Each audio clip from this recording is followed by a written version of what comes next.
¿Qué?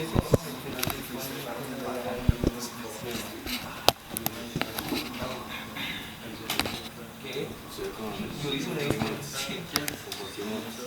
yo hice historia en Colombia. Ay, yo viví acá.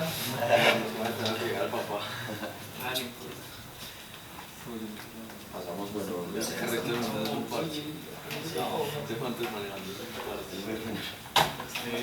sí,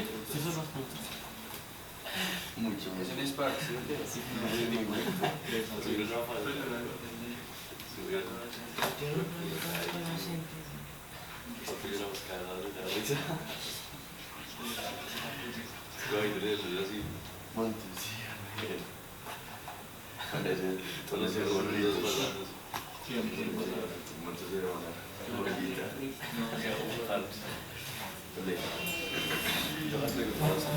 Pero pasa muy bueno donde para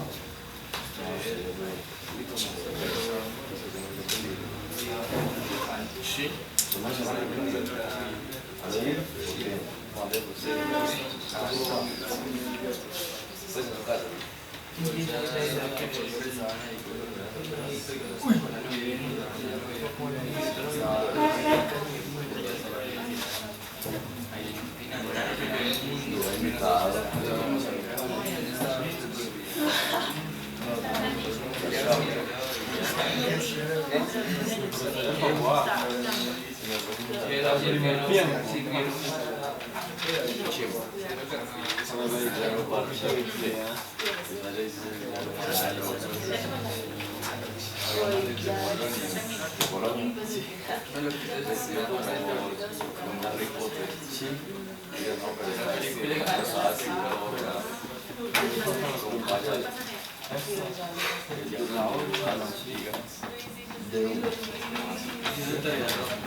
Comprar un equipo que se llama Cyborg, sí, no, un equipo sí está ahí, pero yo creo que también para la formación le ganaron un equipo de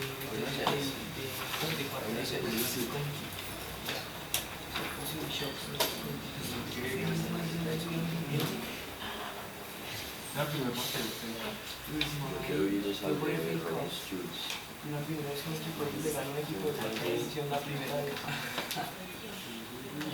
Mostramos que ellos compraron.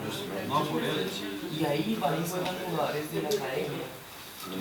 Sí, pero es que dicen que por eso no lo compraron, porque quieren jugar la potenciar la academia. Porque van a decir que es una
Si esa no tenemos ahora,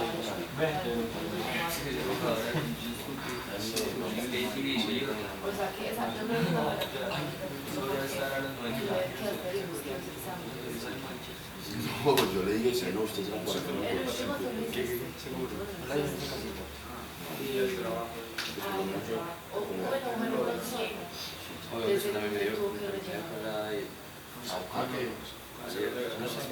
Sí, entonces. Pero a mí me dijeron que no le vaya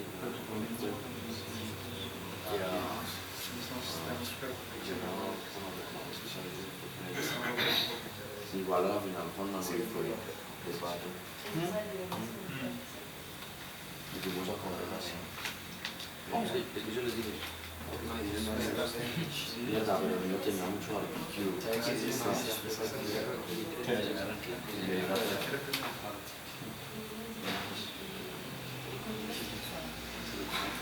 Yo sí pagué los 6.000 pesos. ese es el problema. Me dieron 18.000 que llevaba su regla. Yo pagué 8.000 para un recorrido.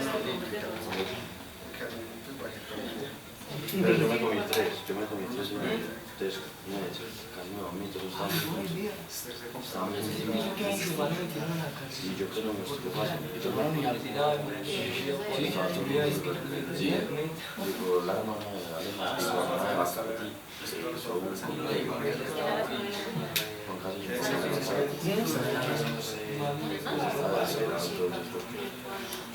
pero Juan Carlos dijo en la cara, dice que oigan, que usted dijo como un Juanca volvió acá, es que oiga, yo digo en la cara más grande, oigan, soy soltero y soy libre.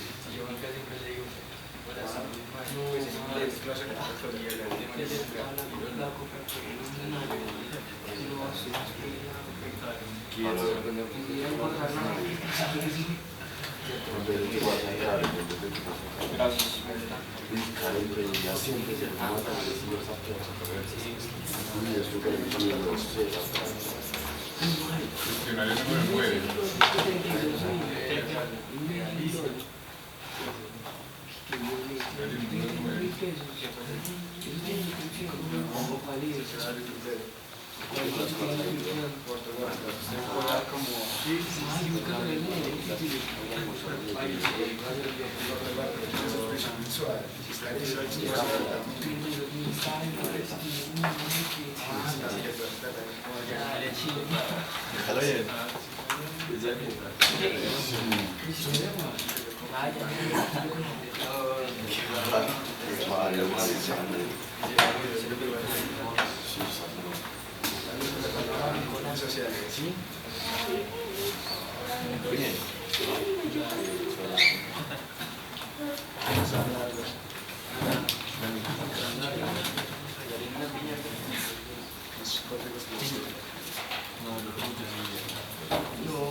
Entonces vamos a ver vamos a ver el último cuestionario de lectura crítica, ¿sí? Que es lectura crítica. Ahora recordemos antes de tomar esto, ¿cuáles son los tipos de textos que hay, que hemos visto? Primero, Literal. Sería descriptivo.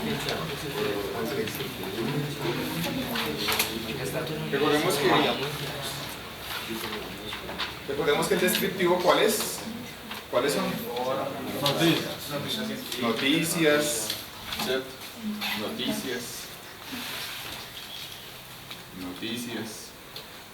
Científicos. Listo. Y para estos descriptivos nosotros vimos que hay unas estrategias, ¿cierto? Que hay que, por ejemplo, ¿cuáles son? Poner en óvalo, ¿se acuerdan? Las fechas, nombres, lugares, ¿se acuerdan? Palabras que se repitan, ¿sí? Bueno, cifras. Subrayar las explicaciones. ¿Qué es subrayar? Después de que uno vea sin embargo, es decir, ¿sí? Todo lo que sea explicación también lo subrayamos. Estos son los descriptivos. Son, en mi opinión, estos son los más fáciles porque pues la información está ahí. Solamente le preguntan esa información y ya. ¿Cuáles son el segundo tipo de textos? Argumentativos. Argumentativo. ¿Cuáles son los argumentativos? Ensayos filosóficos. Ensayos. Sería, o sea, recuerden que los argumentativos son donde se da una opinión de alguien. Creo que serían que, por ejemplo, columnas de un periódico, ensayos, ¿cierto? Y filósofos. Estos son los que vamos a ver hoy, los argumentativos, ¿sí? Estos son los más complejos, ¿sí? Así que tenemos que poner harto cuidado porque la estrategia para trabajarlo es diferente a lo descriptivo, es diferente, ¿sí? Para esto nos vamos a basar, digamos, bueno, acá son poner óvalos y subrayar, ¿cierto? Acá lo que vamos a hacer nosotros en los descriptivos, en los argumentativos, básicamente, vean, la clave de los argumentativos es tratar de uno olvidarse de lo que uno piensa y pensar como piensa ese autor de ese texto y estar seguro de qué es lo que quiere transmitir ese autor, qué es lo que quiere transmitir, ¿sí? Entonces aquí vamos a poner acá como cuál es la intención del autor y no puedo ponerme a resolver preguntas si no sé bien qué es lo que él me quiere transmitir, ¿sí? Entonces vamos a hacer primero esto antes de responder las preguntas acá, entender bien qué es lo que dice ese texto y segundo, lo que vamos a hacer después de que tenga ya esto es, vamos a subrayar las palabras fuertes o las frases fuertes, ¿sí? ¿Cómo así? Esto, cuando uno está leyendo el texto, uno nota cuando el autor está como transmitiendo una emoción de él y que está argumentando el punto de vista de él. Hay unas partes que uno nota que son como más fuertes, ¿sí? Entonces esas partes las vamos a tratar de identificar y las vamos a subrayar, ¿sí? Cuando ustedes vean que el autor realmente está como emitiendo una frase que es de su propia opinión y que es la más fuerte de todas, ¿sí? O de lo más fuerte que hay allí. Bueno, esos son los argumentativos. Hay otros que son los literarios, ¿no? Literarios. ¿Cuáles son los literarios? Cuentos, novelas. También vimos que una vez salen canciones, ¿no? También hay veces salen Caricaturas. poesías. Ah, bueno, estos de caricaturas ya lo vamos a ver también ahorita. Estos se llaman los textos discontinuos. Lo vamos a ver hoy. Hoy vamos a ver que los discontinuos. Ah, bueno, ¿cuál es la estrategia para estos literarios? La estrategia para los literarios simplemente es coger cuál es la idea principal. Idea principal. Y ya, ¿sí? Es decir, también lo que quiere transmitir el autor. Los discontinuos son los avisos y las caricaturas. ¿Sí? Vamos a ver, también esto también los vamos a ver ahí, los discontinuos que son avisos y caricaturas. ¿Sí? Estos también son más sencillos. ¿Sí? Esto también se trata es como de entender bien qué es el tema, ¿sí? Entender ahí bien que, otra vez cuál es la idea principal. Bueno, entonces vamos a comenzar con el primero, con el primer texto, ¿sí? Aquí. Vamos a comenzar con los textos argumentativos. Vamos a poner acá. Textos argumentativos. Textos argumentativos. Entonces, bueno, los argumentativos, como su nombre lo dice, es cuando alguien está argumentando su punto de vista. O sea, esto tiene que ver es con un punto de vista. Punto de vista. O con la opinión de alguien. ¿Sí?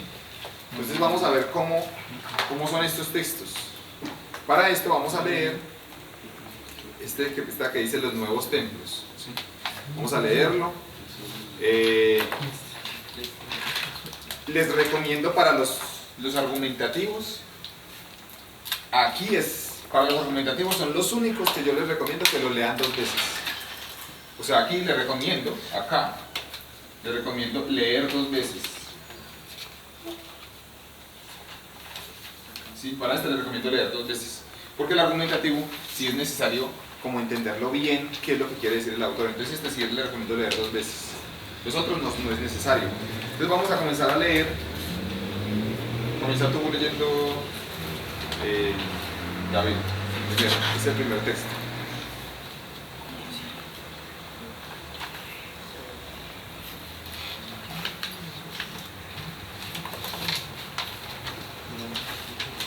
Los nuevos templos.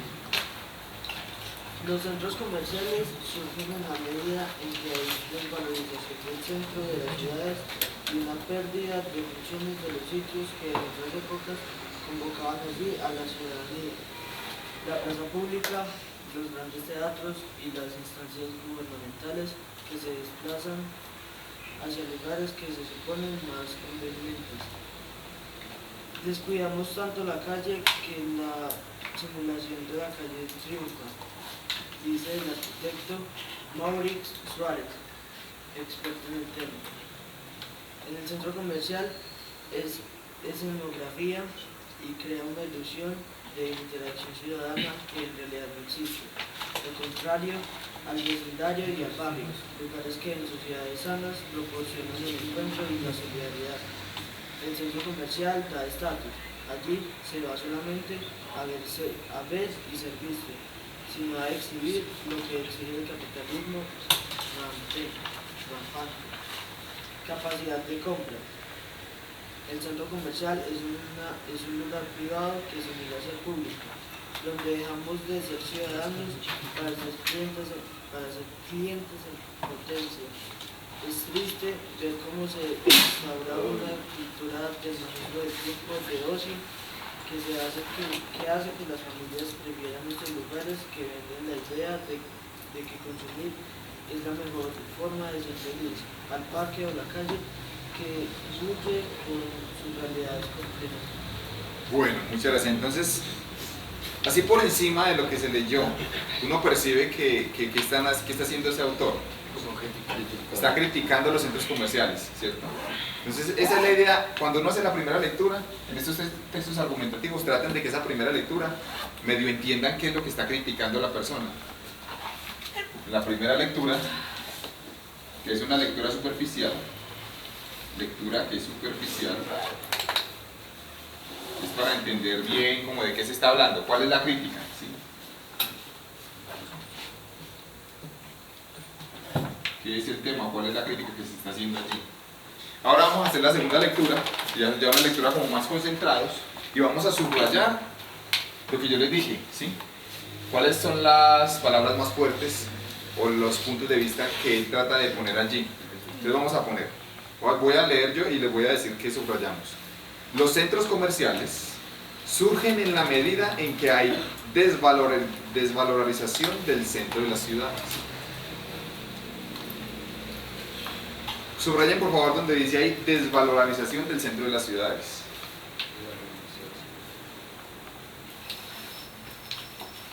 Y una pérdida de funciones de los sitios que en otras épocas convocaban allí a la ciudadanía. La plaza pública, los grandes teatros y las instancias gubernamentales que se desplazan hacia lugares que se suponen más convenientes. Descuidamos tanto la calle que la simulación de la calle triunfa, dice el arquitecto Maurix Suárez. Entonces recuerden que siempre que ustedes vean en cualquier texto un nombre, vamos a poner este nombre en óvalo, ¿sí? Porque son nombres propios y eso me lo van a preguntar más adelante, téngalo por seguro, ¿sí? Entonces es bueno poner eso en óvalo, o nombres, lugares, ¿sí? Bueno, experto en el tema. El centro comercial es escenografía. Bueno, esa palabra escenografía, póngala en óvalo ahí.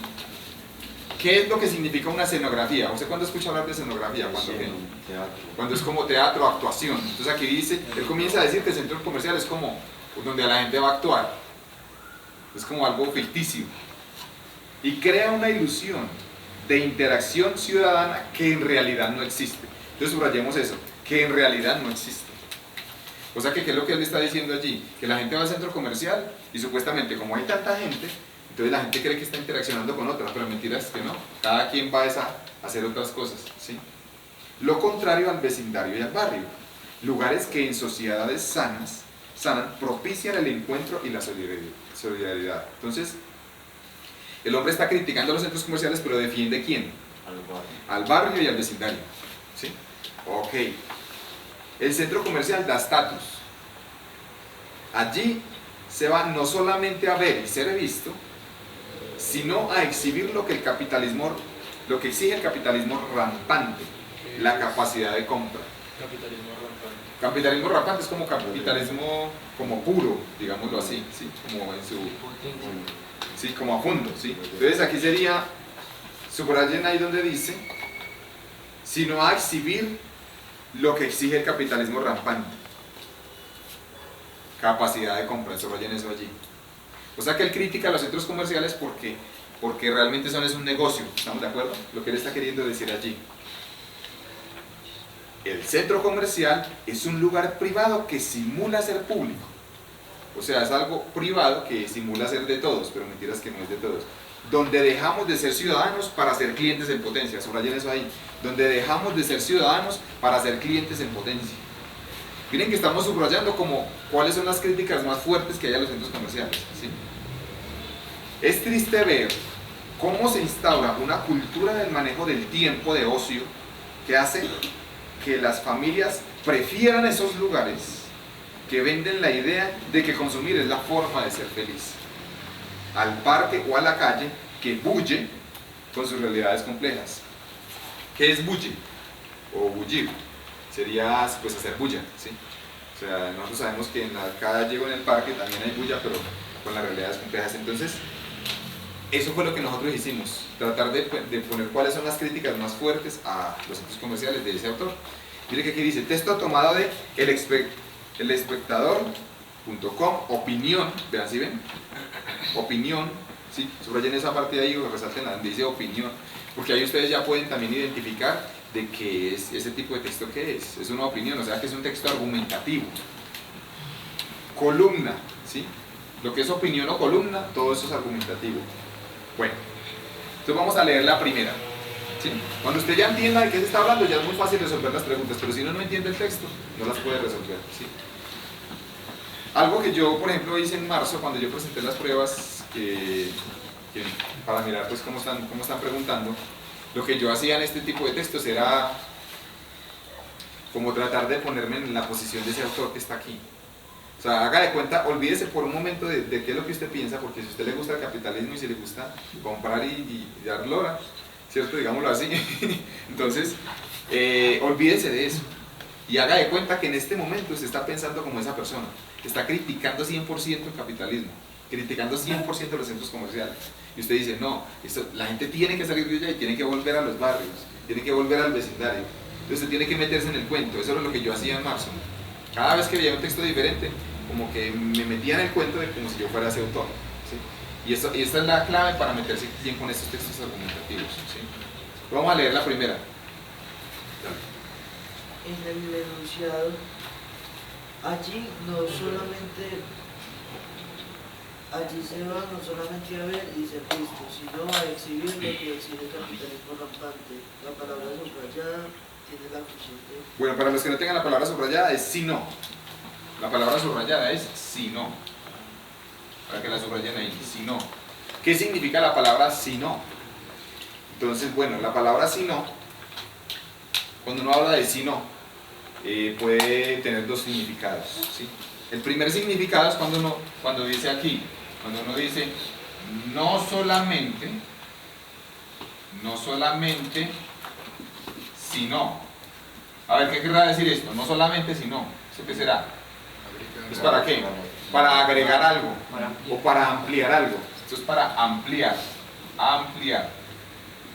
una idea. Si por ejemplo uno dice, fue a la tienda no solamente a comprar tomates, sino también arroz. Pero es que la palabra también es la cantidad, si no, solo no. Exacto, Si tiene no, que también. tener antes el no solamente, más el si no, o sea, esto es más, aquí más, estas dos es para ampliar. Pero también uno también le puede aparecer esto, no, si no. O sea, sin el solamente. Si ustedes dicen esto, por ejemplo, no fue a trotar, sino a montar en bicicleta. ¿Qué se está haciendo allí? No se está ampliando, sino que se está, ¿es qué? Restringiendo la información anterior, ¿no? como restringiendo, digamos como negando la información anterior o dando una oposición. Aquí es para hacer una oposición. O lo contrario. Estos son los dos posibles usos de la palabra si no. Para ampliar o para oponerse, para decir lo contrario. O sea que en este caso, subrayen aquí donde dicen en la pregunta 1, no solamente, subrayen ahí, por favor, no solamente. Es como me dicen, no solamente, sería que ampliar.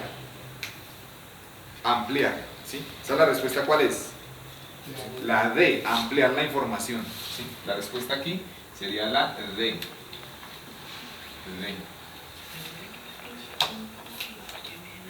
Muy bien. 2. Veamos aquí. Según el texto, los centros comerciales surgen y cobran importancia. ¿Por qué? Bueno, subrayen donde dice por favor ahí, según el texto. Según el texto.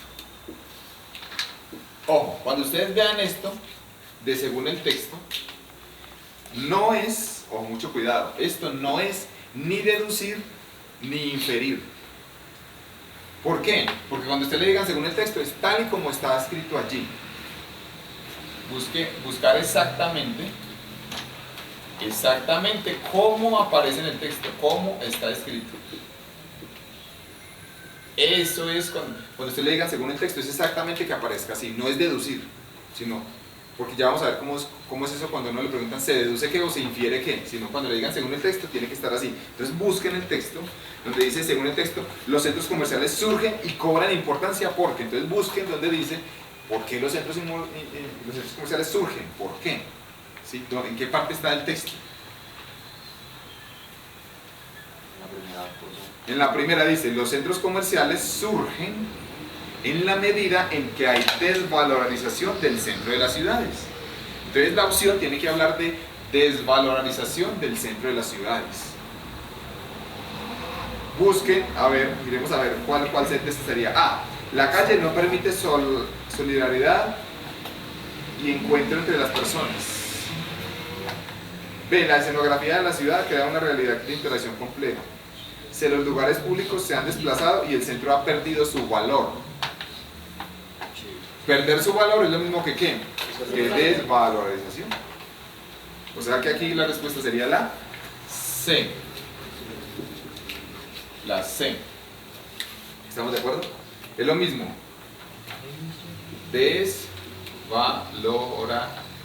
Porque no es desvalorización. Perdón, sí, es desvalorización. Sí, desvalorización. Es lo mismo que perder su valor. Perder valor. Es lo mismo, ¿sí? Muy bien. La tercera. Sigue la tercera.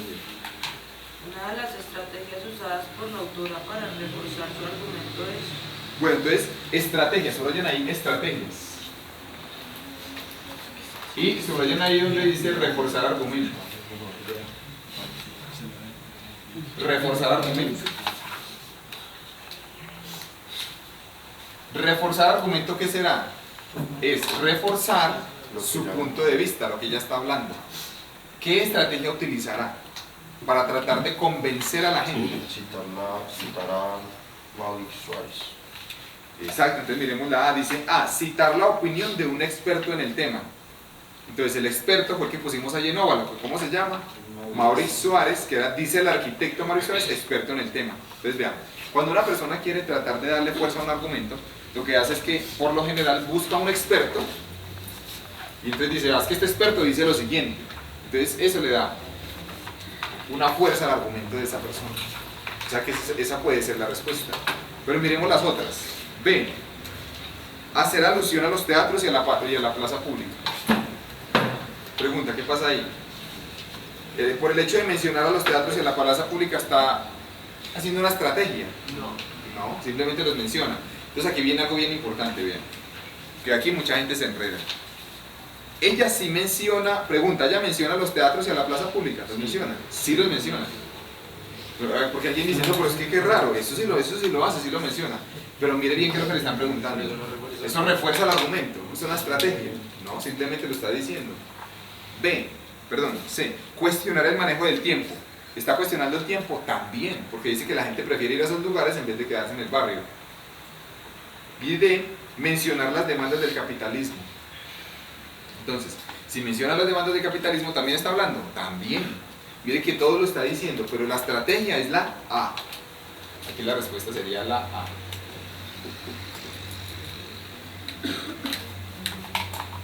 Entonces hay que tener mucho cuidado. 4. Sabemos que la Tierra se mueve alrededor del Sol, pero ciertamente nosotros vemos más claro que el día y la noche se forman al moverse el Sol.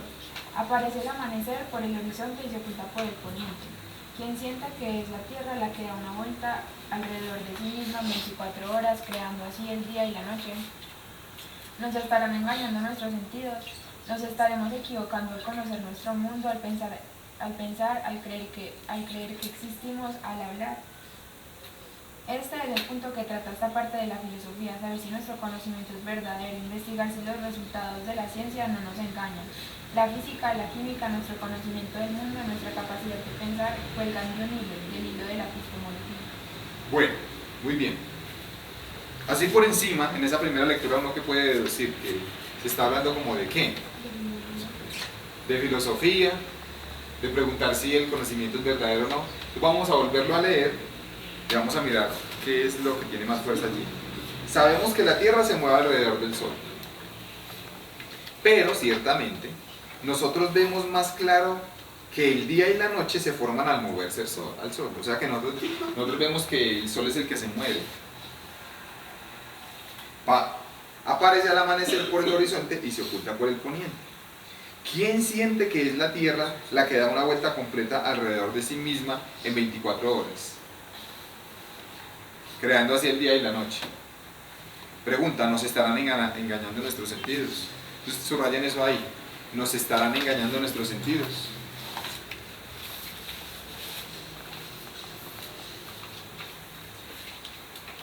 Entonces, primero que quieren hacer, al decir esto, a ver, al hacer esa pregunta, ¿qué quiere hacer el autor? ¿Ustedes qué creen? Al hacer esa pregunta, ¿qué es lo que quiere tratar de transmitir? Al decir, ¿nos estarán engañando nuestros sentidos? Generar una duda, crear una duda sobre el conocimiento. Pregunta, ¿nos estaremos equivocando al conocer nuestro mundo, al pensar, al creer que existimos, al hablar? Subrayan ahí donde dice, nos estaremos equivocando al conocer nuestro mundo. Nos estaremos equivocando al conocer nuestro mundo. Muy bien. Ok. Ahora sigamos leyendo. Este es el punto que trata esta parte de la filosofía. Entonces mire que me están hablando de una parte de la filosofía. 2 puntos. Saber si nuestro conocimiento es verdadero. Investigar si los resultados de la ciencia no nos engañan.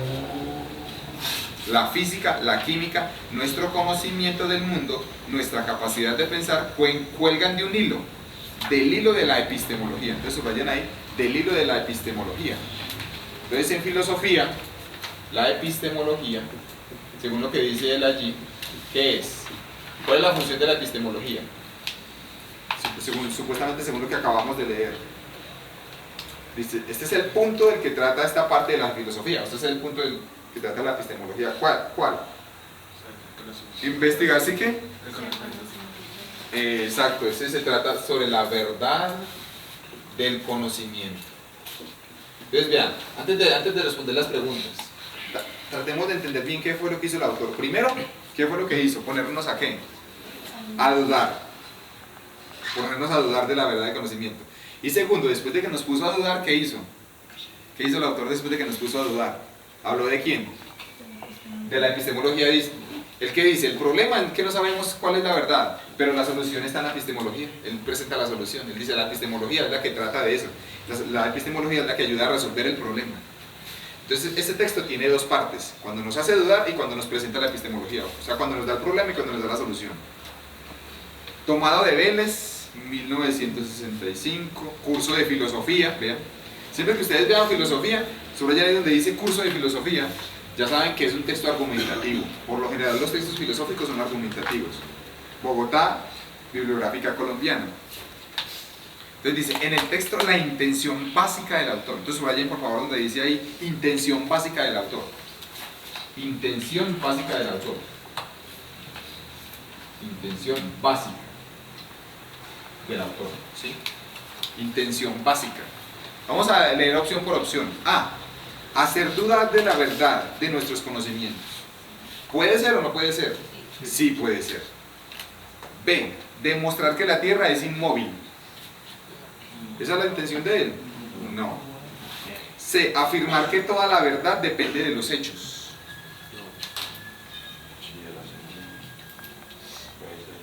Puede ser. Puede ser. D. Invitar a la reflexión sobre la verdad de nuestro conocimiento. Entonces miren que la D puede ser o no puede ser. También puede ser, ¿cierto? Entonces uno dice, bueno, aquí hay varias que podrían ser. Entonces, a ver, las que hablan sobre la verdad de nuestro conocimiento, ¿cuáles son? O la A o la D. Entonces volvamos a leer la A. Dice, hacer dudar de la verdad de nuestros conocimientos. Entonces uno dice, bueno, él sí nos quiere hacer dudar, pero la pregunta es, ¿todo el texto solamente hace dudar? No, porque hay una segunda parte que me habla de cuál es la solución, que es la epistemología. O sea que me está invitando a aprender epistemología. La D dice invitar a la reflexión sobre la verdad de nuestro conocimiento. O sea que la respuesta es la D. La D. ¿Sí? Entonces, para uno descartar en estas preguntas, tiene que tratar de entender el texto totalmente.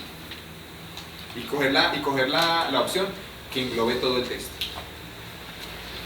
6. Sí, bien. Le empezó el...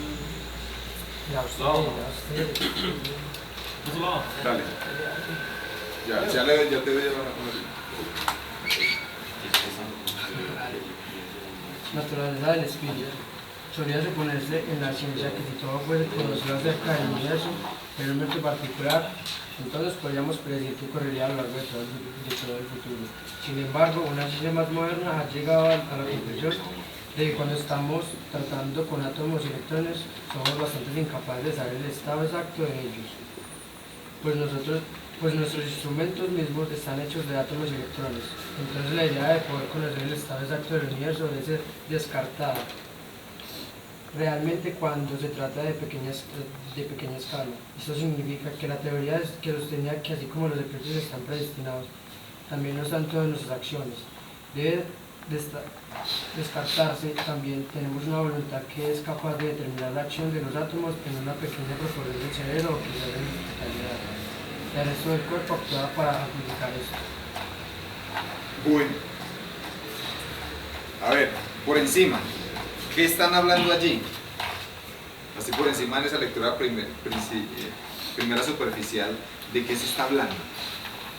¿Qué es lo que podemos ver? ¿Ustedes qué infieren? Está hablando como de qué. Miren el título, dice la naturaleza del espíritu. Pero cuando uno lee el texto, miren que por lo general no se está hablando de espíritus, se está hablando de otra cosa, ¿cierto? Del universo, de la ciencia. Vamos a ver, vamos a leerla otra vez, ¿sí? Vean, estos textos argumentativos hay que leerlos 2 veces para entender bien qué es lo que están diciendo. Pero la segunda vez que usted lo lea ya le va a poner harto cuidado. Dice, solía suponerse en la ciencia que si todo fuese conocido acerca del universo en un momento particular, entonces podríamos predecir qué ocurriría a lo largo de todo el futuro. Subrayen ahí donde dice eso. Entonces podríamos predecir qué ocurriría a lo largo de todo el futuro. Entonces pregunta, otra vez, pregunta, ¿cómo se podría predecir lo que ocurriría en el futuro? ¿Qué sería necesario saber? Todo acerca del universo. Exacto, vean, si fuese conocido todo acerca del universo, entonces se podría predecir el futuro. ¿Cómo así que conocer todo acerca del universo? Me explico. Si, por ejemplo, nosotros en este salón, supuestamente lo que sea la ciencia, si yo logro saber exactamente todos los átomos que están aquí, los átomos de usted, de dónde está el átomo del cerebro, de dónde está el átomo de la piel, todo, si lográramos saber todo eso, entonces podría predecir usted qué va a hacer después. Eso es lo que está queriendo decir esto, que podríamos predecir su futuro, usted qué va a hacer de ahora en adelante. Sin embargo, vean lo que dice, sin embargo, una ciencia más moderna, subrayen ahí donde, pongan ahí en óvalo o subrayen, una ciencia más moderna, ha llegado a la conclusión de que cuando estamos tratando con átomos y electrones, somos bastante incapaces de saber el estado exacto de ellos. Por allí donde dice, somos bastante incapaces de saber el estado exacto de ellos. O sea que podemos conocer dónde está el electrón y el átomo. Podemos saber. Según esto, no. Pues nuestros instrumentos mismos están hechos de átomos y electrones. Entonces, la idea de poder conocer el estado exacto del universo debe ser descartada. Realmente cuando se trata de pequeña escala. Subrayemos todo eso, desde la idea. La idea de poder conocer el estado exacto del universo debe ser descartada. ¿Qué quiere decir debe ser descartada? ¿Que es posible o imposible? Es imposible, ¿estamos de acuerdo? Es imposible conocer el estado exacto del universo, realmente cuando se trata de pequeña escala, ¿sí? Esto significa que la teoría que sostenía que así como los eclipses están predestinados, también lo están todas nuestras acciones. A ver, vuelvo y leo. Esto significa que la teoría que sostenía que así como los eclipses están predestinados, o sea, se pueden predecir, también no están nuestras acciones. O sea, que pregunta, ¿se puede predestinar, o sea, se puede predecir nuestras acciones según esto? No. Bueno, debe descartarse también, ¿sí? Debe descartarse también. Tenemos una voluntad que es capaz de determinar la acción de los átomos. Subrayen ahí por favor donde dice, tenemos una voluntad. Tenemos una voluntad que es capaz de determinar la acción de los átomos. Entonces pregunta, al texto decir que tenemos una voluntad, ¿qué es lo que quiere tratar de transmitir? ¿Que somos libres o que no somos libres? Que somos libres. Muy bien. Que es capaz de determinar la acción de los átomos en una pequeña porción del cerebro. O quizás en su totalidad. El resto del cuerpo actúa para amplificar esto. A ver, pregunta, ¿qué es lo que quiere decir ahí el texto?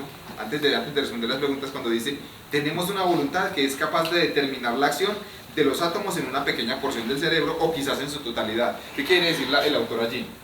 Que la voluntad, ¿qué es lo que hace? Las acciones. Dice que es capaz de determinar la acción de los átomos. O sea, que es la voluntad. Pregunta, ¿es quién controla a quién? ¿Los átomos a la voluntad o la voluntad a los átomos?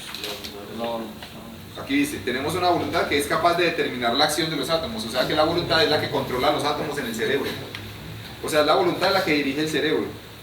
O quizás en su totalidad. El resto del cuerpo actúa para amplificar esto, ¿sí?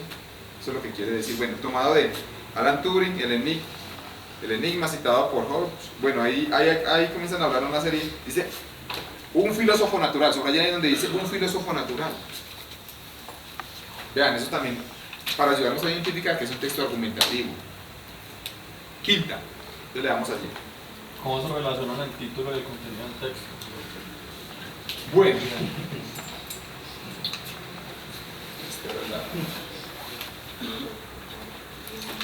Quinta.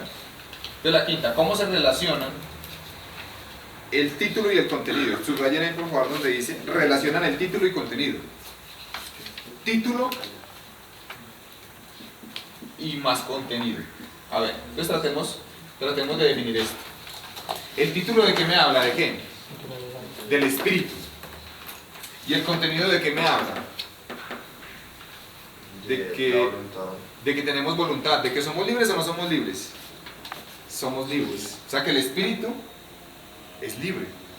El espíritu no depende del cuerpo. Eso es lo que está diciendo allí. No se puede predecir. Es lo que nosotros vamos a hacer. Entonces, a ver, el texto describe la naturaleza espiritual del universo. No, ¿cierto que no? No está hablando de la naturaleza del universo. B, el texto presenta dos teorías sobre la naturaleza del espíritu. Presenta dos teorías sobre la naturaleza del espíritu. Podría ser. C, el texto sostiene que el espíritu es libre por naturaleza. Esa es correcta, porque hay voluntad, ¿cierto? Y D, el texto contradice la concepción del espíritu de la ciencia moderna. No, de hecho, es lo contrario. Entonces la respuesta aquí es la C. La C. Es libre, ¿sí? Es libre por naturaleza porque tenemos voluntad. Porque tenemos voluntad. Muy bien, libertad. Bueno, siguiente. ¿Cuál de las siguientes afirmaciones describe una conclusión del texto? Bueno, subraya por favor donde dice allí, describe una conclusión del texto, una conclusión. Una conclusión. Entonces, a ver, tratemos de mirar cuál sería una conclusión. A. Nuestras acciones están determinadas por una pequeña porción de átomos en el cerebro. ¿Es verdad o es mentira eso? Según lo que dice el texto. Nuestras acciones están determinadas por una pequeña porción de átomos en el cerebro. O sea, es una pequeña porción de átomos la que decide cómo actuamos. No. ¿Cierto que no? Porque ahí dice están determinadas, o sea, son los átomos los que determinan nuestras acciones. No, eso no es así. B. El espíritu intenta conocer el presente del universo y predecir su futuro. El espíritu. Bueno, ahí se está hablando de que el espíritu trata de predecir el futuro. No se está hablando de eso. C. El cuerpo, en tanto que forma parte del universo, es predecible como un eclipse. ¿El cuerpo es predecible como un eclipse? No, porque depende de la voluntad del espíritu. Y D. La voluntad determina de manera impredecible, o sea que no se puede predecir, las acciones del ser humano. O sea que la voluntad es la que hace que sea impredecible las acciones del ser humano. Esa es la respuesta, ¿cierto? De la red. Aquí la clave es esto de impredecible. Impredecible. No se puede predecir, ¿sí? Muy bien. 7. Según el texto, ¿en qué se diferencia la ciencia de la ciencia moderna? Eso, subrayen por favor donde dice ahí que según el texto. ¿Qué es lo que hay que hacer cuando lo dicen según el texto? Buscar exactamente cómo está escrito. Entonces busquemos exactamente cómo está escrito la diferencia entre la ciencia y la ciencia moderna. A ver. Comencemos a leer, dice, solía suponerse en la ciencia que si todo fuese conocido acerca del universo en un momento particular, entonces podríamos predecir qué ocurría a lo largo de todo el futuro. O sea que, ¿qué hace la ciencia? Lo que hacía la ciencia antes. Decía que se puede conocer todo el universo y que se puede predecir. Bueno, sin embargo, una ciencia más moderna ha llegado a la conclusión de que cuando estamos tratando con átomos y electrones, somos bastante incapaces de saber el estado exacto de ellos, pues nuestros instrumentos mismos están hechos de electrones, de átomos y electrones. Entonces, ¿qué era lo que decía la ciencia? ¿Cuál es la diferencia entre la ciencia y la ciencia moderna, digamos? Antes de leer la respuesta. La ciencia que decía y la ciencia moderna que dice. La ciencia buscaba predecir el futuro. La ciencia buscaba predecir el futuro conociendo ¿qué? El estado todo del universo. Pero la ciencia moderna dice que no es posible conocer todo el universo. Entonces, mientras la ciencia estudiaba todo sobre todos los eclipses y el universo a gran escala, la ciencia moderna estudia sobre todos los átomos y los electrones. No es esa, ¿cierto? No es esa. B. Mientras la ciencia suponía que es posible conocer con exactitud el estado total del universo en un momento específico, la ciencia moderna considera que esto no es posible. ¿Puede ser o no puede ser esa? Sí puede ser, de hecho es la que más se ajusta al texto. C. Mientras la ciencia pretendió predecir el futuro, la ciencia moderna se concentra en predecir el estado de los átomos y los electrones. La ciencia moderna se concentra en predecir eso, no porque dicen que no es posible conocerlos. Y D. Mientras la ciencia pretendía predecir el comportamiento humano, la ciencia dice que pretendía predecir el comportamiento humano, la ciencia moderna niega que tengamos los instrumentos adecuados para ello. Bueno, esta podría ser de alguna forma, pero es más adecuada ¿cuál? La B.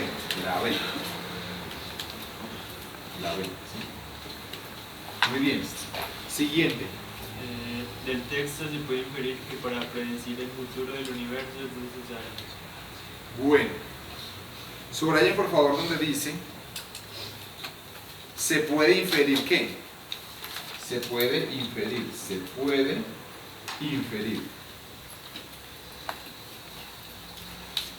¿Qué? ¿Sí? Entonces, a ver, dice para predecir el futuro del universo, es necesario, subrayan ahí donde dice es necesario.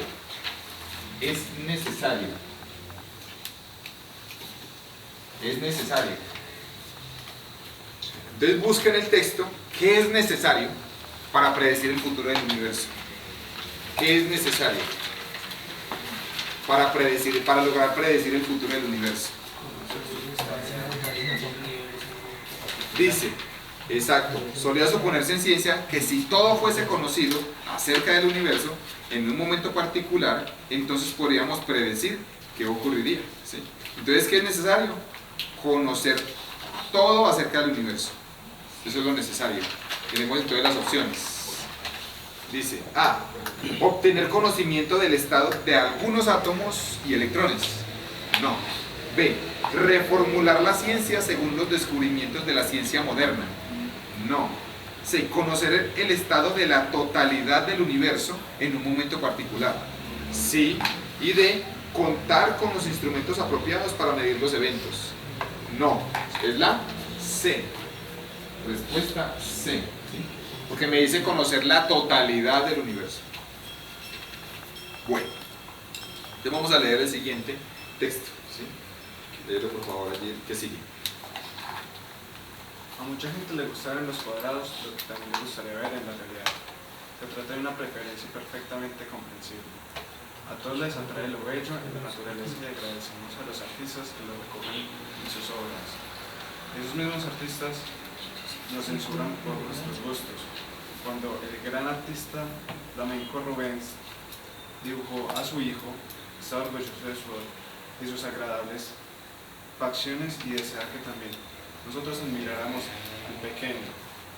Pero esta inclinación a los temas bonitos y atractivos puede convertirse en una nociva si nos conduce a rechazar obras que representan asuntos menos agradables.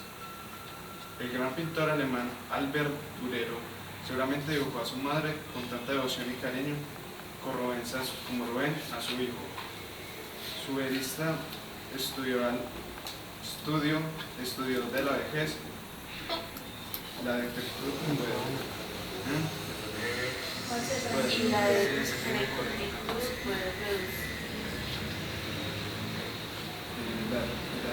puede producirnos alguna impresión que nos haga apartar los ojos de él y sin embargo, si reaccionamos contra esta primera aversión, quedaremos recompensados con creces, pues el dibujo de Durero, en su tremenda sinceridad, es una gran obra.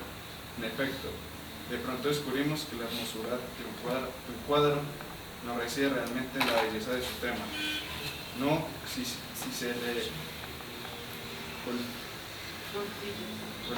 Portillos, el pintor español Murillo se complacía en pintar, eran estrictamente bellos o no, pero tal como fueron pintados por él, poseen desde luego gran encanto. Bueno, muy bien. Pregunta, ¿qué se está haciendo aquí en este texto? ¿Está hablando de qué? ¿Cuál es el tema principal? Como el arte, de las pinturas, ¿sí? Bueno, ahora vamos a entrar a hacer lo que hicimos ahora, la lectura profunda, y vamos a subrayar y poner algunos óvalos porque ahí me mencionan algunos nombres.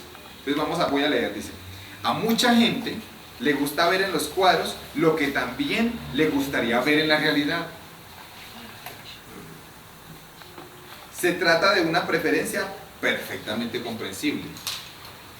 A todos nos atrae lo bello en la naturaleza y agradecemos a los artistas que lo recojan en sus obras. Muy bien, o sea que, ¿qué está diciendo aquí? Que a todas las personas nos gusta la belleza, ver lo bello, y agradecemos cuando algunos artistas lo recogen en sus obras. O sea, nos gustan mucho ese tipo de cuadros.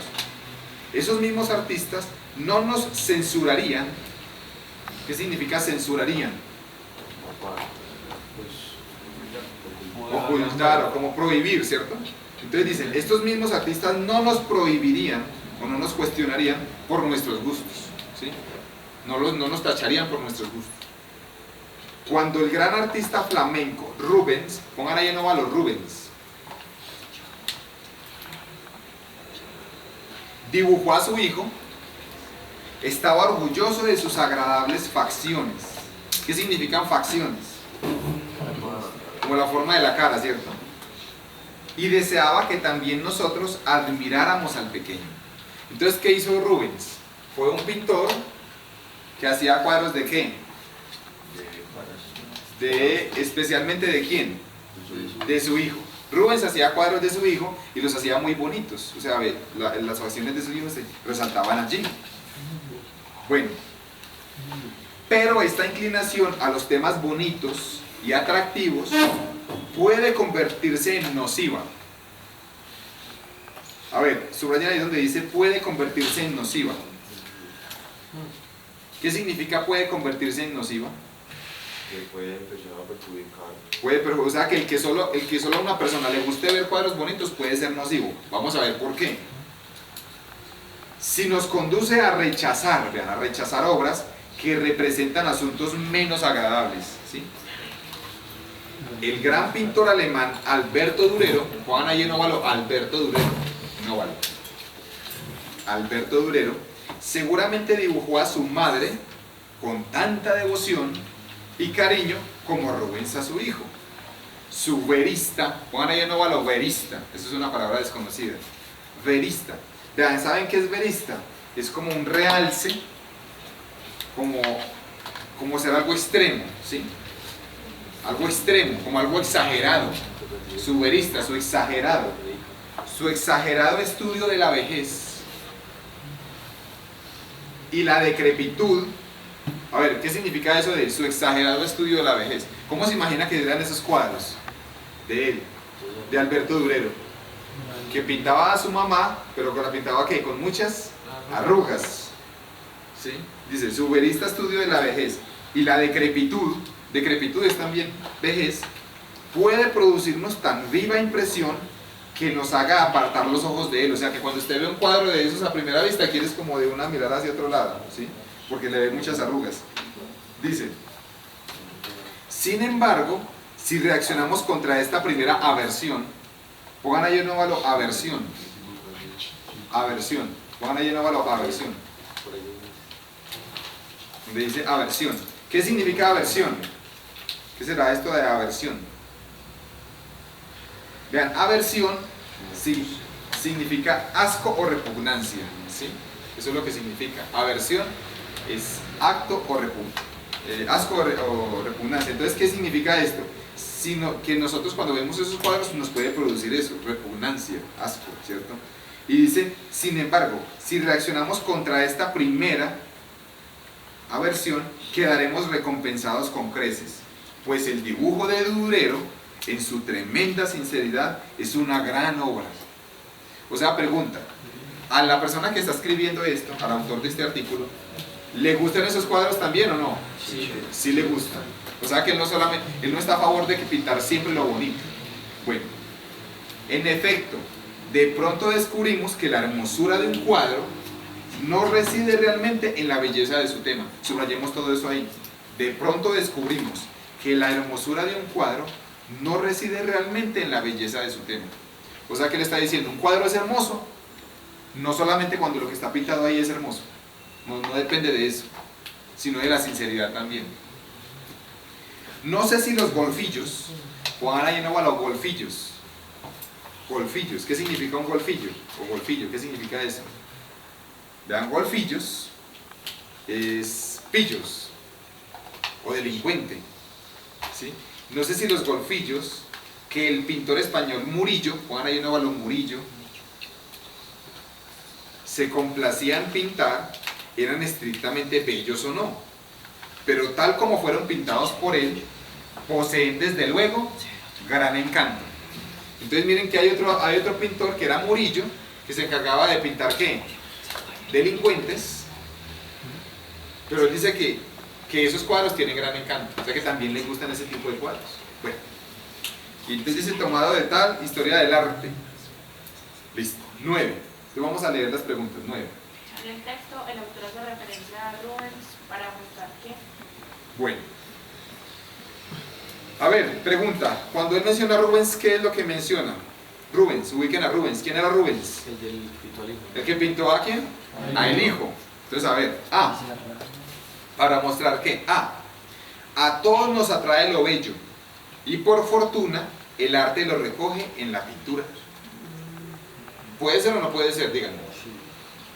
Él cómo pintó al niño. Con las facciones bonitas, ¿cierto? O sea que aquí dice, a todos nos atrae lo bello, y por fortuna el arte lo recoge en la pintura. Bueno, puede ser, puede ser.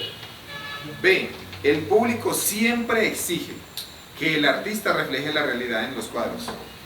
¿El público siempre exige? No. Es más, él lo hizo porque quería pintar a su hijo, no porque le exigieron. C, algunos artistas plasman en sus obras lo que nos gusta ver en la realidad.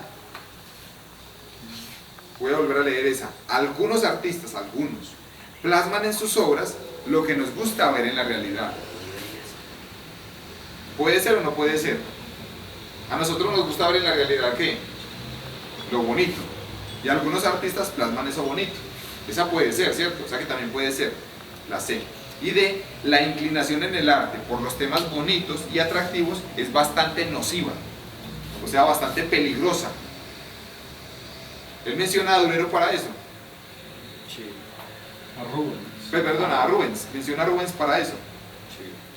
O sea, menciona los cuadros de Rubens para decir que esa inclinación por los temas bonitos y atractivos es bastante nociva. Ahí dice que puede ser nociva, pero en la opción dice que es bastante, o sea que es algo como muy fuerte, muy peligroso, digámoslo así. Pero no, él no menciona a Rubens para ello.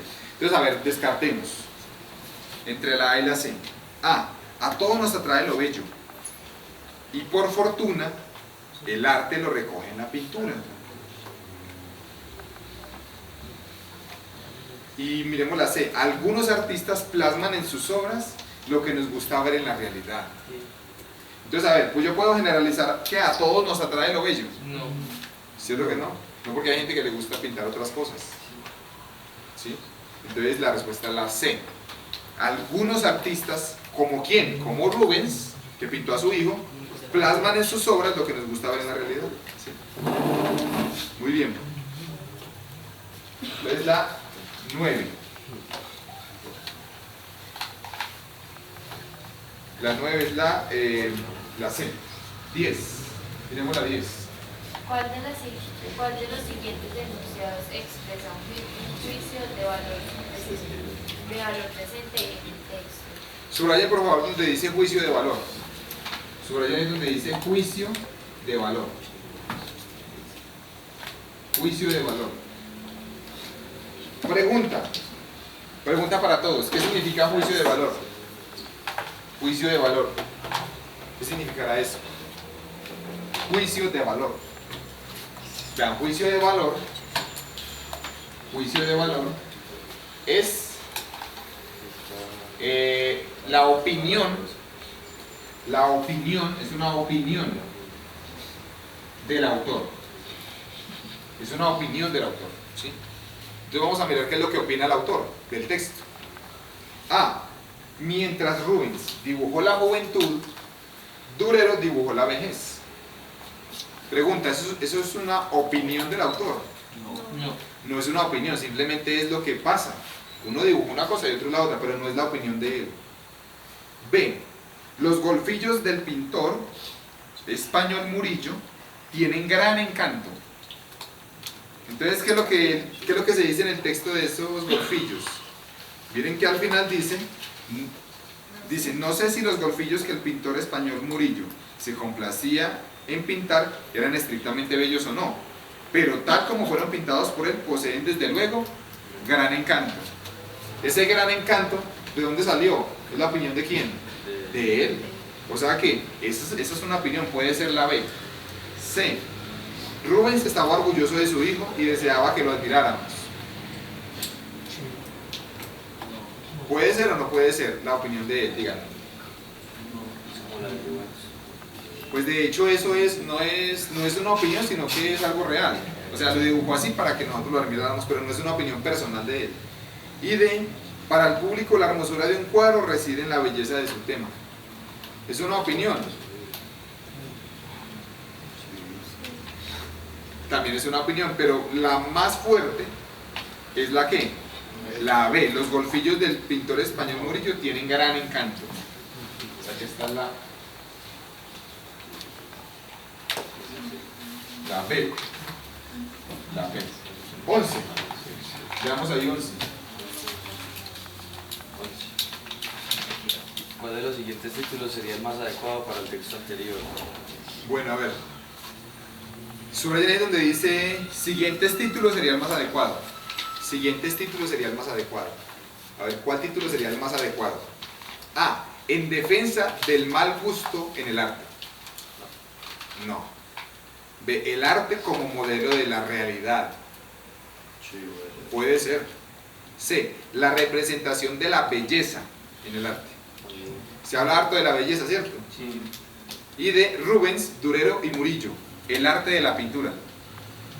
No, puede ser o la B o la C. Pero si nosotros miramos bien, él está hablando mucho de que la belleza de un cuadro no depende del tema, sino o sea, el tema central es la belleza, de cuándo un cuadro es bonito o no. O sea que la respuesta es la C. Respuesta C. Muy bien. Ahora vamos a ver el siguiente texto.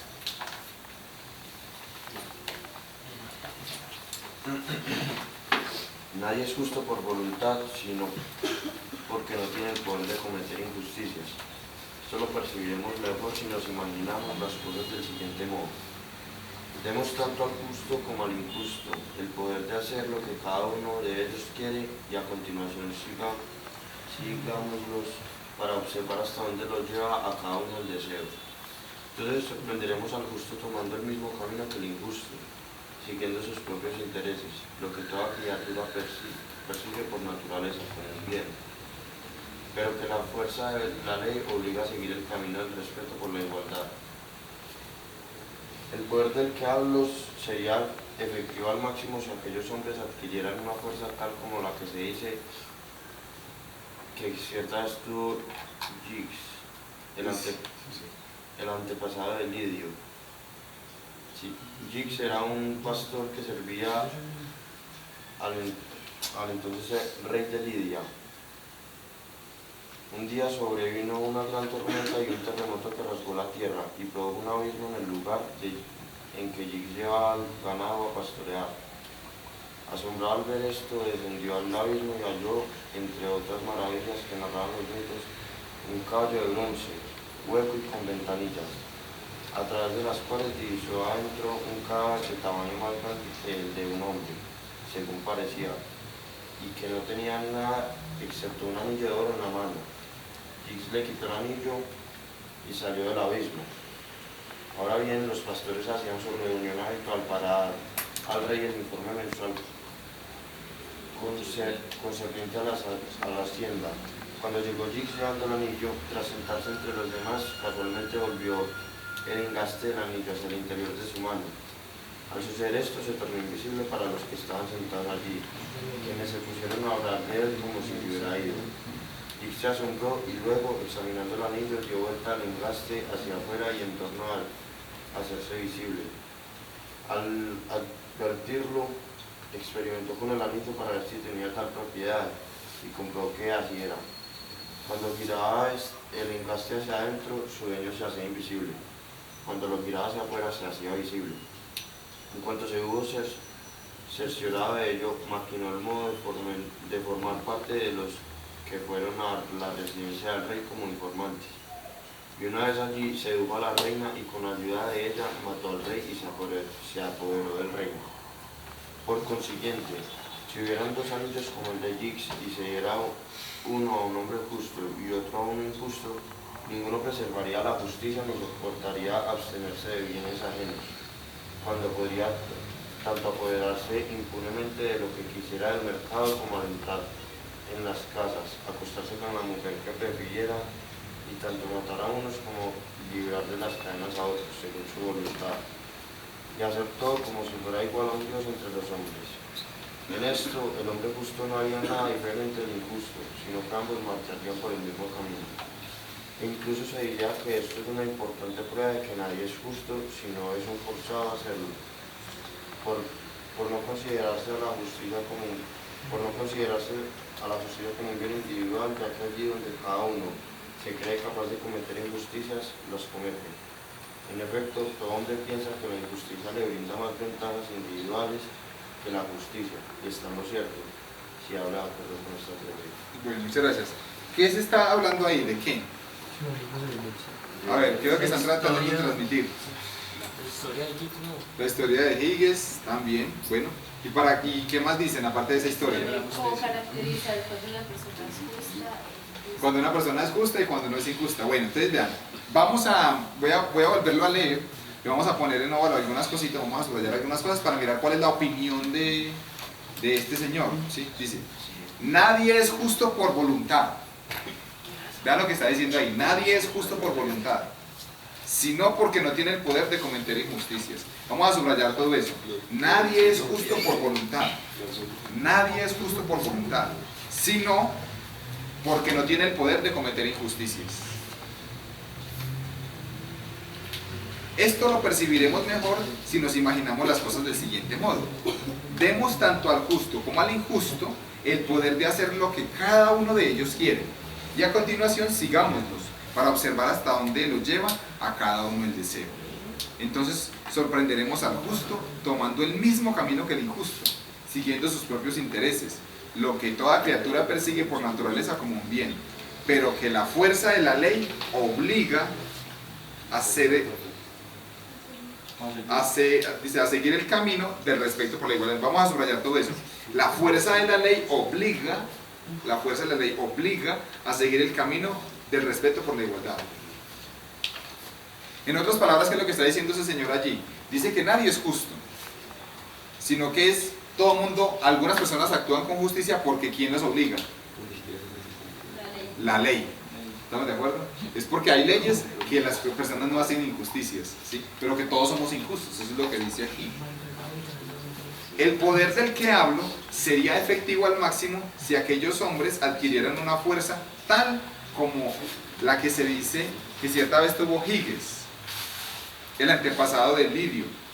Higgs era un pastor que servía entonces al rey de Lidia. Un día sobrevino una gran tormenta y un terremoto que rasgó la tierra y produjo un abismo en el lugar en el que Higgs llevaba el ganado a pastorear. Asombrado al ver esto, descendió al abismo y halló, entre otras maravillas que narran los mitos, un caballo de bronce, hueco y con ventanillas, a través de las cuales divisó dentro de un cadáver de tamaño más grande que el de un hombre. O sea, ¿qué pasa ahí? Vio que había un cadáver, según parecía, y que no tenía nada excepto un anillo de oro en la mano. Higgs le quitó el anillo y salió del abismo. Ahora bien, los pastores hacían su reunión habitual para dar al rey el informe mensual concerniente a la hacienda, cuando llegó Higgs llevando el anillo. Tras sentarse entre los demás, casualmente volvió el engaste del anillo hacia el interior de su mano. ¿Qué significa eso de volvió el engaste del anillo? Lo giró, exacto, lo giró. Lo puso mirando hacia adentro. Cuando hizo eso, ¿qué pasó? Dice, al suceder esto se tornó invisible para los que estaban sentados allí, quienes se pusieron a hablar de él como si se hubiera ido. Higgs se asombró y luego, examinando el anillo, dio vuelta al engaste hacia afuera y tornó a hacerse visible. Al advertirlo, experimentó con el anillo para ver si tenía tal propiedad y comprobó que así era. Cuando giraba el engaste hacia adentro, subrayen eso ahí, cuando giraba el engaste hacia adentro, su dueño se hacía invisible. Cuando giraba el engaste hacia adentro, su dueño se hacía invisible. Y cuando lo giraba hacia afuera, se hacía visible. ¿Sí? Subrayen todo eso ahí. Pues eso es como para resumir qué era lo que hacía el anillo. ¿Sí? En cuanto se hubo cerciorado de ello, maquinó el modo de formar parte de los que fueron a la residencia del rey como informantes. Y una vez allí, sedujo a la reina, y con ayuda de ella mató al rey y se apoderó del reino. O sea que prácticamente, ¿qué están hablando allí? Vean, que Higgs, ¿qué era? Era un pastor, que cuidaba, honesto, que cuidaba las ovejas del rey. Porque cuando miró el anillo, prácticamente como vio que se podía volver invisible, ¿qué hizo? Se volvió malo, fue y derrocó al rey y se casó con la reina. Entonces dice que como él era justo, realmente nadie es justo. Nadie es justo. Estaba obligado a ser justo. Por consiguiente, si hubiesen dos anillos como el de Giges y se diera uno a un hombre justo y otro a uno injusto, ninguno perseveraría en la justicia. Subrayen ahí por favor donde dice ninguno perseveraría en la justicia. Ninguno. Ni soportaría abstenerse de bienes ajenos. O sea, también robaría. Cuando podría tanto apoderarse impunemente de lo que quisiera del mercado, como al entrar en las casas, acostarse con la mujer que prefiera, y tanto matar a unos como librar de las cadenas a otros, según su voluntad, y hacer todo como si fuera igual a un Dios entre los hombres. En esto, el hombre justo no haría nada diferente del injusto. Subrayen donde dice esto: el hombre justo no haría nada diferente del injusto, sino que ambos marcharían por el mismo camino. E incluso se diría que esto es una importante prueba de que nadie es justo si no es forzado a hacerlo. Subrayen por favor eso donde dice ahí: nadie es justo si no es forzado a hacerlo. Nadie es justo si no es forzado a hacerlo. Por no considerarse a la justicia como un bien individual, ya que allí donde cada uno se cree capaz de cometer injusticias, las comete. Bueno. En efecto, todo hombre piensa que la injusticia le brinda más ventajas individuales que la justicia, y está en lo cierto, si habla de acuerdo con esa teoría. Tomado de Platón 4. Subrayen ahí donde dice Platón. Vean, esto es una prueba, esta parte, la prueba de filosofía antes en el IFES, no sé si ustedes sabían, pero en la prueba antes de filosofía le preguntaban, según Descartes tal cosa, según Aristóteles tal, o sea, había que saberse los filósofos de memoria. Antes habría que saberse los filósofos de memoria, ahora no es necesario saberse los filósofos de memoria, pero lo que sí es necesario es leer un texto y usted entender qué es lo que quiere decir ese filósofo. Este es un texto tomado de Platón. ¿Cómo era que pensaba Platón? ¿Platón qué decía? Que todos somos injustos, y que todos somos injustos, y algunas personas actúan de manera justa, pero porque los obliga la ley, pero no porque sea justa. Entonces, eso es lo que dice Platón, esa es la síntesis de lo que dice Platón. 12, vamos a leer ahí la 12. Otra vez de ahí. ¿Cuál de las siguientes afirmaciones contradice las ideas que presenta el autor? Subrayen por favor donde dice contradice. Contradice. Contradice. O sea, contradice es que, vamos a mirar cuál opción dice lo contrario a lo que piensa el autor. O sea, el autor dice que todos somos injustos. Vamos a ver cuál contradice eso. A. Algunas personas actúan justamente, a pesar de poder actuar de manera injusta. Voy a volver a leer. Algunas personas actúan justamente, a pesar de poder actuar de manera injusta. ¿Puede ser o no puede ser? Díganme ustedes. Sí, ¿cierto? Sí. B. La injusticia, contrariamente a la justicia, es natural en el ser humano. La injusticia, contrariamente a la justicia, es natural. Pregunta, ¿está contradiciendo al autor? La injusticia, y mire que precisamente el autor dice eso, la injusticia es natural, o sea, todos somos así, todos somos injustos. Eso no está contradiciendo al autor, antes está diciendo lo mismo. C. Actuar con justicia brinda menos ventajas. Perdón, actuar con justicia brinda menos ventajas que hacerlo con injusticia. No contradice. ¿Contradice o no contradice? Contradice a lo del autor.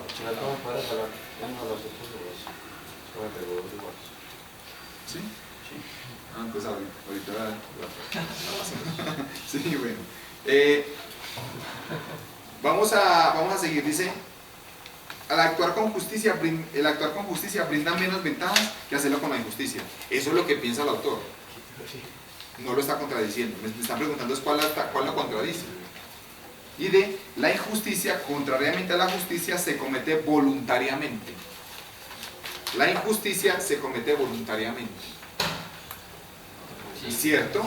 No está contradiciendo al autor, está diciendo lo que dice el autor. ¿Sí? O sea que la que es la respuesta es la A. ¿Sí? Dice, algunas personas actúan justamente a pesar de poder actuar de manera injusta. ¿Sí? Bueno, vamos a hacer la... Ah. 13. Leamos ahí. De los siguientes enunciados, ¿cuál presenta un supuesto subyacente a la afirmación? Todo hombre piensa que la injusticia le brinda más ventajas individuales que la justicia, y está en lo cierto si habla de acuerdo con esta teoría. Subrayen donde dice supuesto subyacente. Supuesto subyacente. Supuesto subyacente. A ver, ¿quién me dice que es un supuesto subyacente? Un supuesto subyacente sería ¿qué? Sería, ¿qué significa sub? Previo. No. Sub significa debajo. O sea, un supuesto que está por ahí, está debajo, está como infiltrado o está implícito. Eso es lo que está implícito. ¿Qué es algo implícito? Para los que no lo sepan, es algo que está ahí dentro pero que uno no lo nota. Me explico. Por ejemplo, cuando yo digo esto, digamos por ejemplo yo digo el ladrón se fue. El ladrón se fue. ¿Qué está implícito? Díganme ustedes ahí. ¿Que alguien qué? Que alguien robó. El ladrón se fue. ¿Qué está implícito ahí? Alguien robó. Eso es lo que está implícito. Entonces, díganme qué estaría implícito.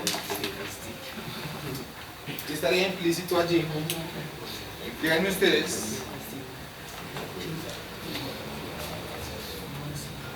Díganme ustedes.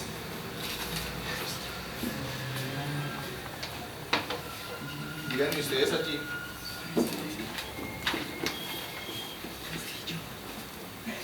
¿Qué está implícito en esta frase? Díganme, en esta frase donde dice,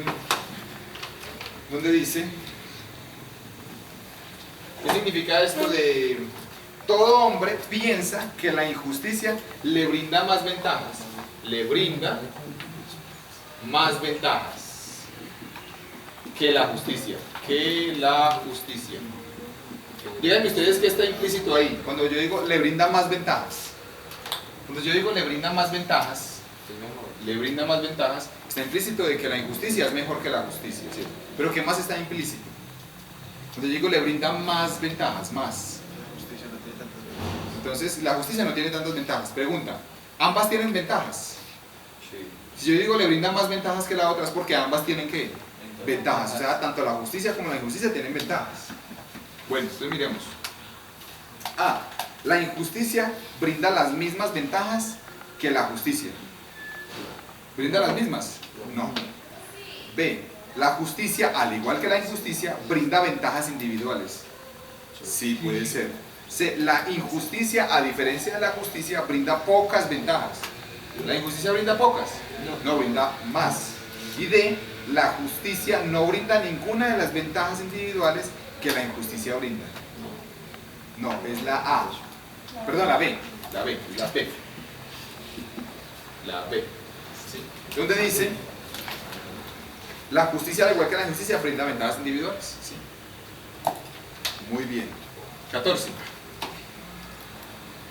¿Cuál de las siguientes afirmaciones constituye una razón a favor de la tesis principal del texto anterior? A saber que cuando alguien actúa justamente, lo hace por obligación y no voluntariamente. Bueno, por favor subrayen donde dice razón a favor de la tesis. Subrayen ahí donde dice razón a favor de la tesis. Razón a favor de la tesis del autor. A ver, pregunta, ¿qué significa esto? Razón a favor de la tesis del autor. ¿Qué me están preguntando? Por un argumento. Por un argumento. Entonces, vean, cuando ustedes busquen una razón a favor de la tesis del autor, lo que tienen que buscar es algo diferente, ojo, algo diferente, mucho cuidado, algo diferente al texto, pero que lo apoye,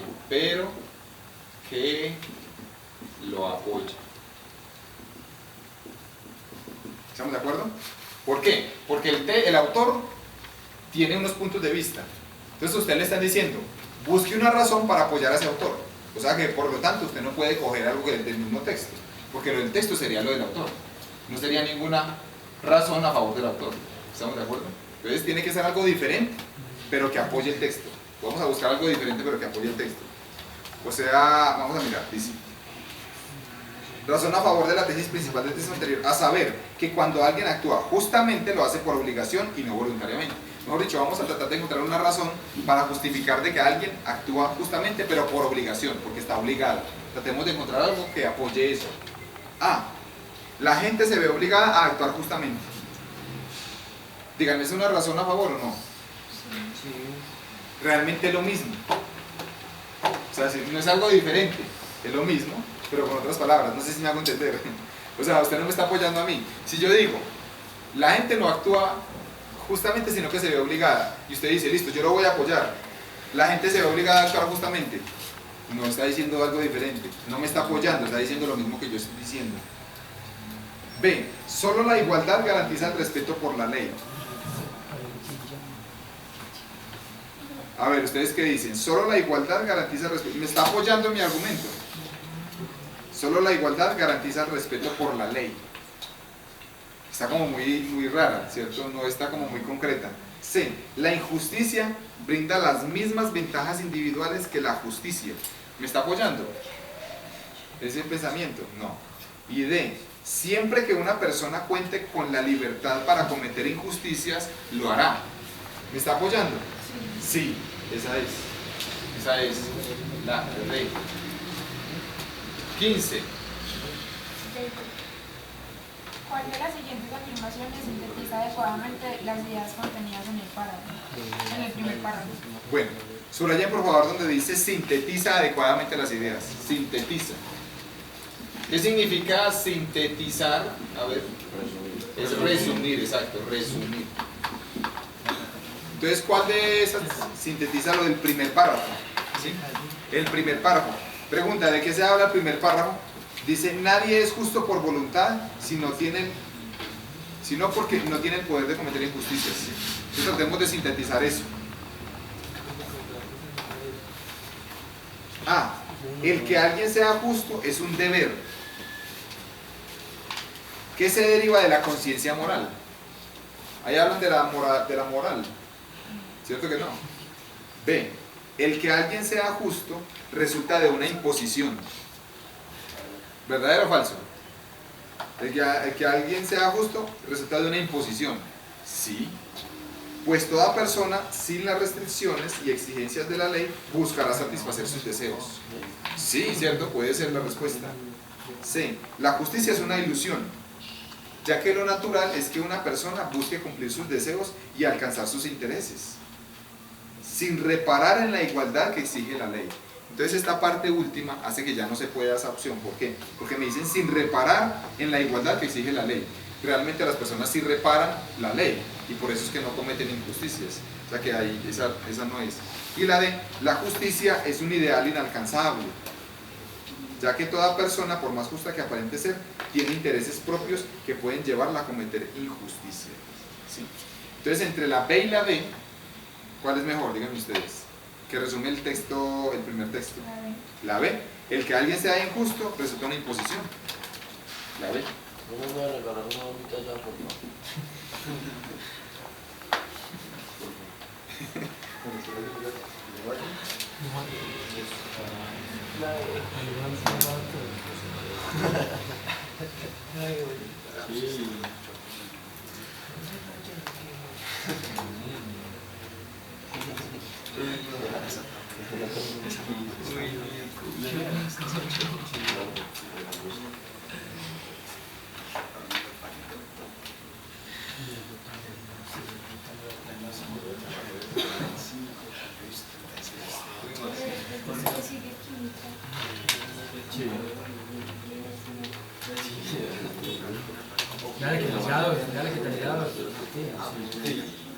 Ya que traigados, y traen ¿Qué dijo? Qué huevo. Hubiera dicho antes, no ve que me coge tu copia. Sí,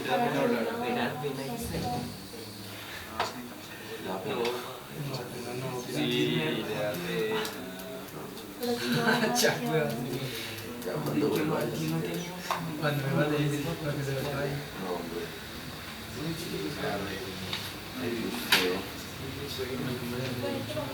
Sí, seguro.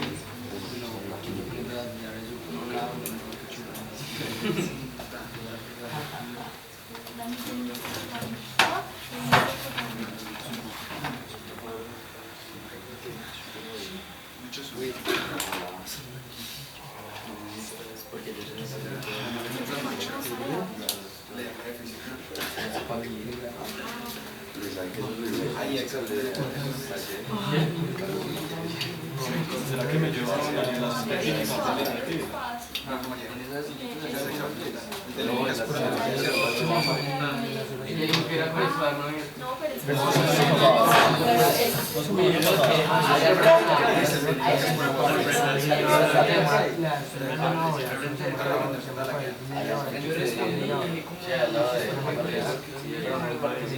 Es igual a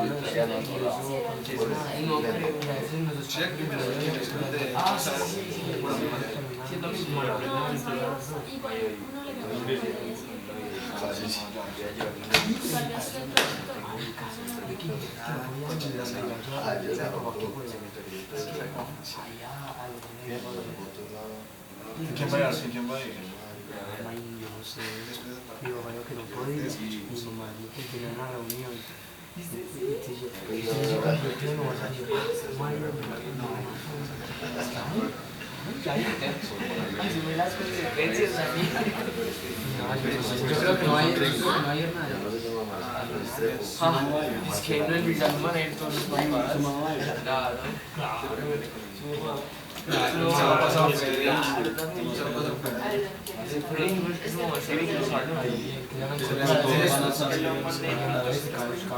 cada uno es en un salón. No, llegar al salón. Yo tampoco leí que llegara al salón. ¿Qué? No me dice cuál es el salón.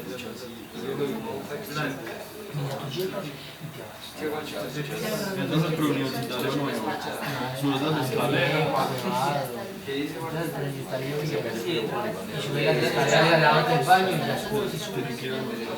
Y te vas la primera puerta a la derecha.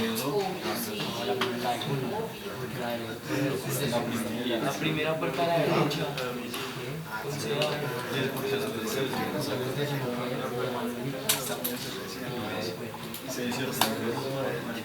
Uy, mano, ¿qué es eso? Hoy me dice, mamá y feliz con Gutiérrez. Ay, chico, es que, uy, el niño rata. Digo así. Y Pipe se quedó mirándolo como... Ay, ¿por qué no dijo eso?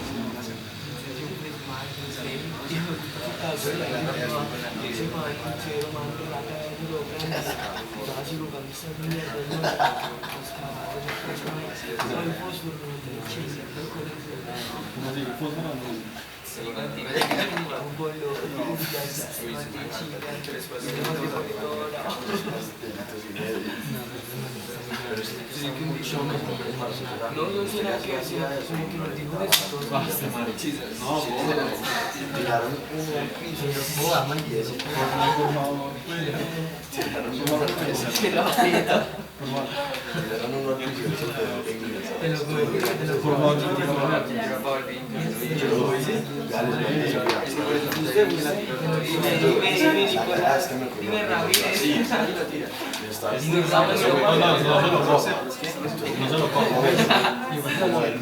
Oye, estoy sintiendo que me come las costillas y Tíralo para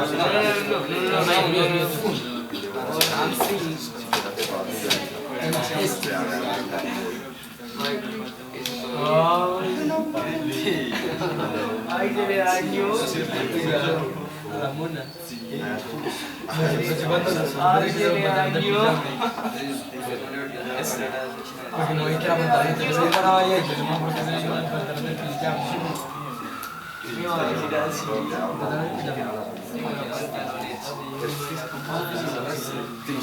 Ay, no, qué pena que vos. Si es mi lápiz y gana este. ¿De qué enamorarse? Hace pegar la mochila.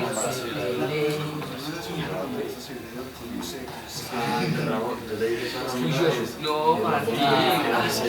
¿Para qué dijiste por allá?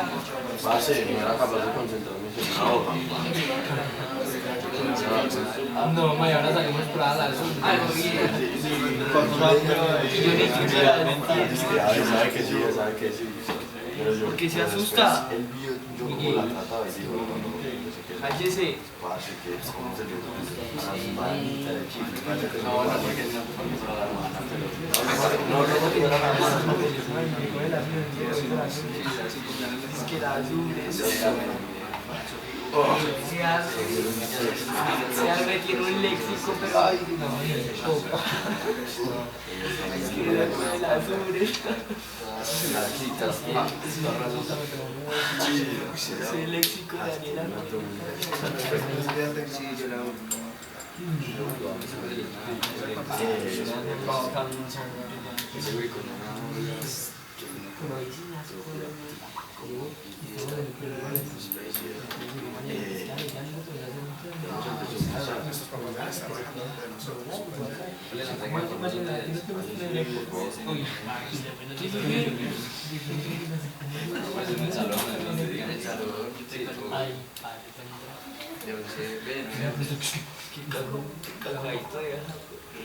Danzón fue el primero que supo. Danzón nos escuchó el reptilio.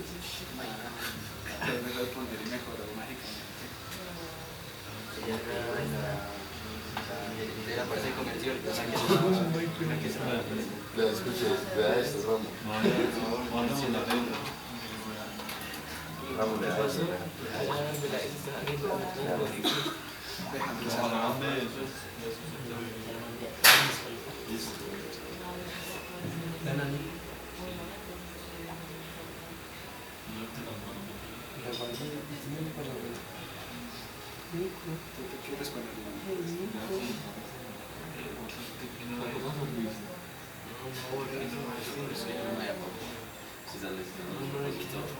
¿Ah? ¿Pues qué?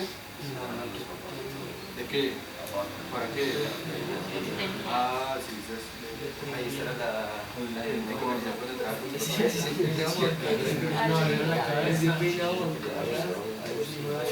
Se parece a Caíto. Y pero dale, oye, sí. Martín me dio la que le había pegado esta letra sobre todo y está mal.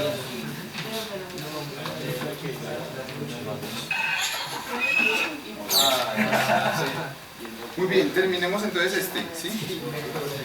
¿Quién estaba leyendo? ¿Quién estaba leyendo ahí la número 16? No, dale, Dale, pues, algo. 16. Yo. Dada la estructura del texto anterior, ¿qué propósito general tiene el autor al introducir el relato del anillo de Giggs y cómo lo alcanza? Bueno, subrayan ahí donde dice qué propósito general tiene el autor. ¿Qué propósito general tiene el autor? Propósito del autor. Propósito. Ojo, entonces pregunta, ¿qué propósito general tiene el autor al introducir el relato sobre Higgins? ¿Cuál es el propósito de él cuando menciona sobre Higgins? Sobre ese anillo. ¿Qué es lo que quiere? Exacto. Entonces, vamos a mirar. Promover en la audiencia la idea de que es más ventajoso seguir el camino de la injusticia. El caso de Higgins muestra cómo obtuvo beneficios gracias al comportamiento injusto que le posibilitó el anillo. Puede ser B.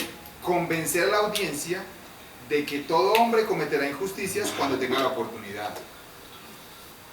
Así lo hizo Higgins una vez descubrió que el poder que le tocaba al anillo. Esa es como mejor, ¿cierto? Que la A. C. Reforzará en la audiencia la idea de que todos cometemos injusticias. ¿Todos cometemos? No, porque hay unos que no cometen esas injusticias. Y D. Persuadir a la audiencia de que actuar justamente requiere mucha fuerza de voluntad. En el caso de Higgins, la tentación derivada del poder del anillo doblegó su voluntad. ¿Doblegó su voluntad? No, antes él lo hizo voluntariamente. ¿Sí? Entonces la más coherente es la B. La B. 17. Vamos entonces a leer, vean. Esto que sigue a continuación son textos discontinuos. ¿Sí? Esto se llama textos discontinuos. Es un aviso. o estadísticas. Estos son avisos o estadísticas, ¿sí? Entonces, a ver, díganme ustedes en todos sus avisos de qué se está hablando. ¿De qué? De los accidentes de tránsito, pero especialmente se hace más énfasis en ¿qué? En muertes. ¿Sí ven? En muertes, ¿sí? Dice, la primera causa de muerte, vamos a leer ese primer cuadrito, dice, cada año hay 1,24 millones de muertes por accidentes, vean, de tránsito. Dice, la primera causa de muerte en el grupo etario, ¿qué significa etario? Grupo de edad, grupo de edad, ¿sí? En el grupo de edad de 15 a 29 años. Dice, siguiente cuadro, 3 de cada 4 fallecidos en accidentes de tránsito son del sexo masculino. O sea, hay más fallecidos hombres que mujeres. El 50% de los fallecidos por accidentes de tránsito son peatones, ciclistas y motociclistas. El 50%. ¿Sí? El siguiente cuadro que sigue ahí abajito. Los países de ingresos medios solo tienen la mitad de los vehículos existentes en el mundo. Y a pesar de eso, sufren el 80% de las muertes. ¿Qué es lo que significa eso? Que los países que son más o menos de ingresos tienen la mitad de los carros, pero tienen más accidentes. ¿Ustedes por qué creen que se podría ver eso? Por la cultura, ¿no? Por la falta de cultura o educación. Puede ser. Los países de ingresos medios son los que tienen mayores tasas de mortalidad por accidentes de tránsito. La probabilidad de morir por accidentes de tránsito depende del lugar. Díganme, mirando eso, ¿en qué lugar hay más probabilidad de morir por accidentes de tránsito? En África, ¿cierto? En África. Bueno, 17. Lea por favor a la persona que sigue ahí. 17. ¿Cómo dice? Según la infografía, los países de ingresos medios solo tienen la mitad de los vehículos existentes en el mundo y a pesar de eso sufren el 80% de las muertes por accidente de tránsito. En este enunciado, la conjunción a pesar de cumple la función de... A ver, cuando uno le dicen a pesar de que tiene la mitad de vehículos, sufre el 80% de accidentes, ¿qué se quiere hacer ahí cuando dice a pesar de? Que no importa el número de vehículos, sino hay una mayor tasa de muerte. Eso lo que se quiere es como comparar de que tiene la mitad y hay más accidentes, ¿cierto? Resaltar que el índice de muertes por accidente de tránsito en países de ingresos medios es bastante elevado. Eso es lo que se quiere hacer, ¿cierto? O sea que la respuesta es la A. La respuesta es la A. Resaltar de que es bastante elevado, ¿sí? Muy bien. 18. Siguen por favor ahí con la 18. Yo considero la siguiente. No, ¿Quién sigue? Considere la siguiente descripción del contenido de la infografía. La infografía muestra datos sobre la frecuencia de los accidentes de tránsito en el mundo y ejemplos relacionados. Además, informa sobre la mortalidad por género, por ingresos, por número de vehículos, por tipo de vehículos y por ubicación regional. Esta descripción es satisfactoria por... Pregunta, ¿por qué es insatisfactoria esa descripción? Dice informa sobre la mortalidad por género. ¿Se está hablando de género, hombres y mujeres? Sí. Por ingresos, ¿se habla por ingresos?